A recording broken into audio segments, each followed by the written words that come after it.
सोमेश कोळगे आपले प्रतिनिधी आपल्यासोबत पुन्हा एकदा आहेत। सोमेश, या पत्रकार परिषदेतून समोर आलेले मुद्दे आणि त्याचे काय अर्थ तुम्ही पाहता?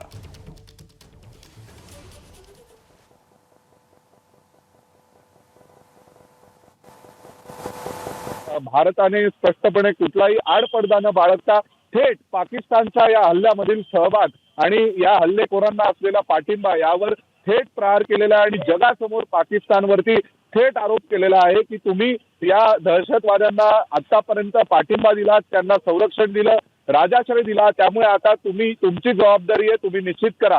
आणि सर्वात महत्वाची गोष्ट म्हणजे इंडस वॉटर ट्रीटी, ज्याला आपण हिंदू जल करार म्हणून ओळखतो, या इंडस वॉटर ट्रीटीला अबेयन्स मध्ये म्हणजे स्थगिती दिलेली आहे भारताच्या वतीने, ज्याचा खूप मोठा फटका हा पाकिस्तानला बसू शकतो। त्याचं कारण असं आहे की पाकिस्तानला 80% पाणी पुरवठा करणाऱ्या नद्या या भारतातून वाहतात आणि पश्चिमी नद्या ज्या इंदू, झेलम आणि चिनाब या प्रामुख्याने पाकिस्तानला दिल्या गेल्या होत्या, परंतु त्याचा काही उपभोगी जो वापर आहे म्हणजे त्यावर हायड्रो इलेक्ट्रिक किंवा इतर काही करण्याची परवानगी भारताला होती, मात्र या नद्यांचं पाणी रोखण्याची परवानगी नव्हती। आता भारत या तिन्ही नद्यांचं पाणी रोखू शकतो पाकिस्तानकडे जाणाऱ्या, आणि ज्या पूर्व नद्या होत्या रावी, बियास, सतलज, या पूर्व नद्या भारताला दिल्या गेलेल्या होत्या, ज्या भारतातूनच वाहतात।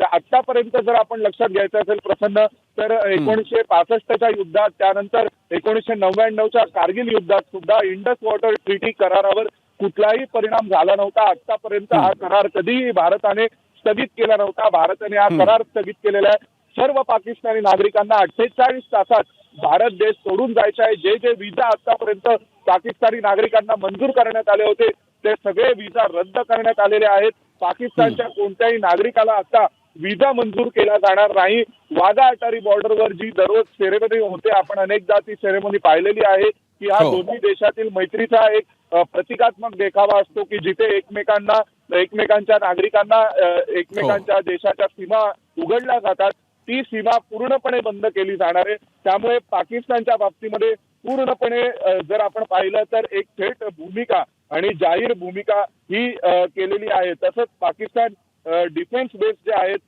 मिलिटरी आणि जे नेव्हल ऍडवायझर आहेत न्यू दिल्ली मधले, त्यांना एका आठवड्यात देश सोडून जायला सांगितलेले। अतिशय मोठी बातमी आहे प्रसन्न।